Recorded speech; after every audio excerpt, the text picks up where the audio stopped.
Hello everyone, my name is Madhuri and I'm a South Indian currently residing in Jaipur, Rajasthan. As a South Indian, I always crave for dosas, and hence today I'd like to talk about one of my most favorite dishes, that is Nutrilicious Multi-Millet Paneer Dosa. Here we go. Allow me to introduce you the various colorful ingredients used for this particular dish.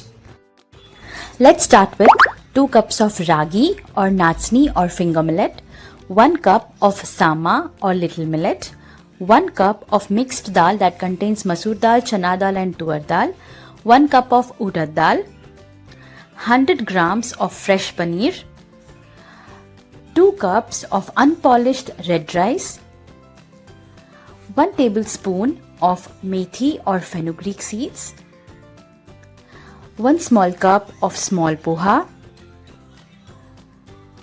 1 small cup of green sabut moong, half cup of bajra. So these are the 3 important millets used, which is ragi, bajra and sama. Let's now wash them thoroughly in running water and soak them in water for straight 8 to 12 hours. I have soaked all millets in one bowl, all dals and fenugreek seeds in one bowl and rice and poha in one bowl to avoid usage of many vessels. When we check for all these ingredients straight after 8 to 12 hours, as you can see, all the ingredients have sufficiently absorbed water. Soaking such ingredients for 6 to 8 hours or more than 8 hours makes them readily available for easier digestion. Let's now grind each of these ingredients into a smooth fine paste or a batter one by one. Let me first start with all the dals.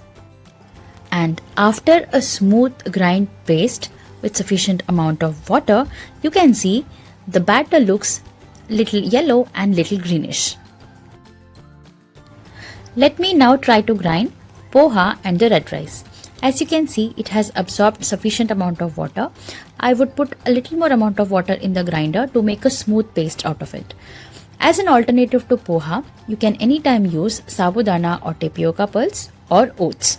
These would also give similar texture as the poha would give.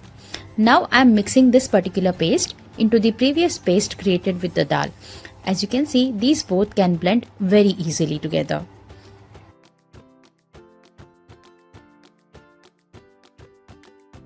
Let me now grind all the millets into the grinder with minimal amount of water. In fact, the batter which comes after the grinding of these millets would be even more colorful because of the beautiful colors that ragi, sama and bajra exist. Now I am mixing all of these 3 batters together in a bowl, as you can see in the video. Now give this batter a good mix by continuous stirring for 2 to 5 minutes.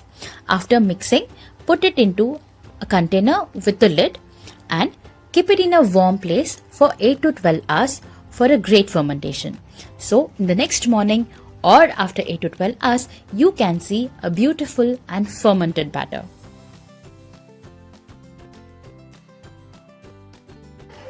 Straight after 8 to 10 hours of fermentation, you can now see a beautiful tangy flavored, already tempting batter, as you can see in the video.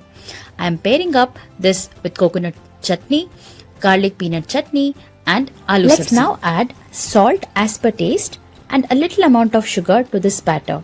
Sugar gives a beautiful caramelized color for this batter, and after adding these 2 ingredients, let's give this batter a good mix by continuous stirring, as you can see in the video. Let's now start to make hot and tempting dosas. Sprinkle some water on the hot iron tawa. Sprinkling this water helps to regulate the heat throughout the tawa.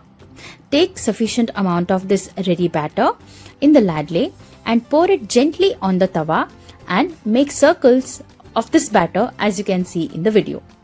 Now add minimal amount of oil on the dosa and grate sufficient amount of paneer on this.